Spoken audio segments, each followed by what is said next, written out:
can also be more respectable by being somebody who builds value in your own life and builds value in other people's lives. So like for example, I'm not going to say that I'm the most liked person in the world, because I'm not.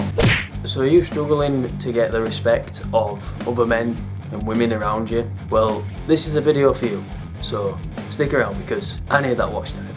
So one of the easiest ways that you can get other men to respect you, and women as well, is simply by working out. Start working out more. Or if you're somebody who doesn't work out, I think this is like the bare minimum that a man should be doing, because it's not just about staying healthy, it's not just about being more attractive, it's also going to help you build discipline in your life. And I think as a man, that is something that you need to have to be able to get people to respect you, because it shows that you have an element of self-control. It's also going to build confidence, because obviously you're going to feel more comfortable in your own skin. You're just going to feel better about yourself.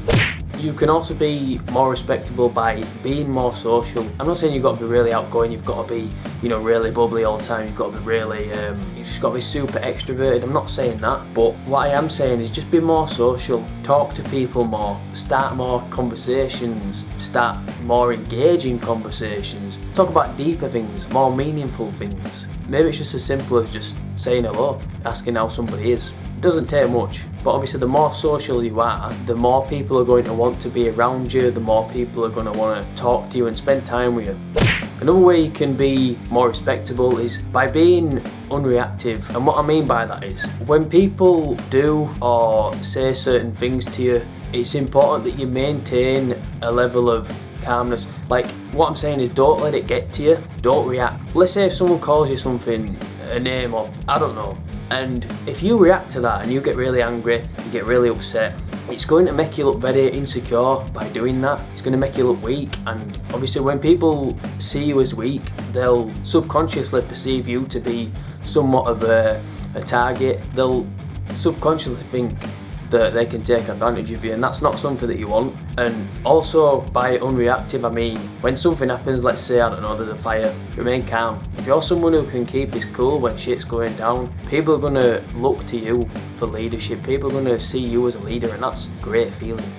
You can also be more respectable by being somebody who builds value in your own life and builds value in other people's lives. So like for example, I'm not going to say that I'm the most liked person in the world, because I'm not, but what I have learned is that by me starting to make YouTube content, by me posting on my men's self-improvement group on Facebook, connecting with other guys and, just helping people and trying to give them my insight and my, things I've learned from my experience to better their lives. And I'm not charging anything, I'm doing this for free, I'm doing this off my own back because this is something I'm passionate about and what I want to do. And because I'm building that value in people's lives, people flock to me in a way. I'm not saying I'm some great leader or anything like that, but people do reach out to me and say thank you and say that I'm very, they say good things about me. They say I'm very emotionally intelligent, I'm very insightful, and they say that I'm a good guy. And the reason why people are saying that is because I'm going out of my way to help people. I'm building value in other people's lives, but also in my own life at the same time.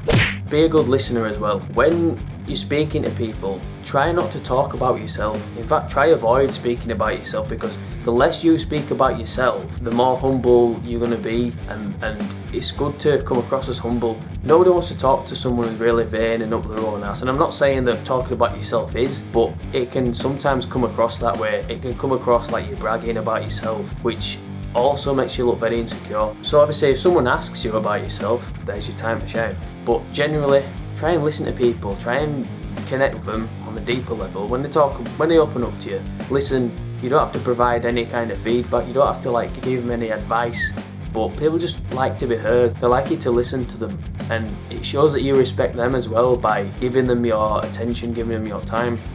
And finally, never abandon your principles. So say you value a certain way of life. Let's say, I don't know, you think it's wrong to have sex before marriage. If you abandon your principle of that and you go out and you do have sex before marriage, that's going to make you look like a weak person, because you've told people, you've given people that assurance that you hold those values. It shows that you're not a man of your word, and people won't respect you if you can't keep to your word, because one, it makes you look like a liar, two, it makes you look like you're bullshitting people, like you're somewhat deceptive. And also, when you're a man of your word and you stick to your principles, you have a much greater presence about you, because it's a sign of strength. And if you're willing to never back down on your principles, people are just going to flock to you, and I think you're just going to resonate with those people. Some people will hate you for having your certain principles, like look at Andrew Tate for example, but for as many people that hate you, there's also a massive amount of people that love you as well. So yeah, that's all I'm going to say about that.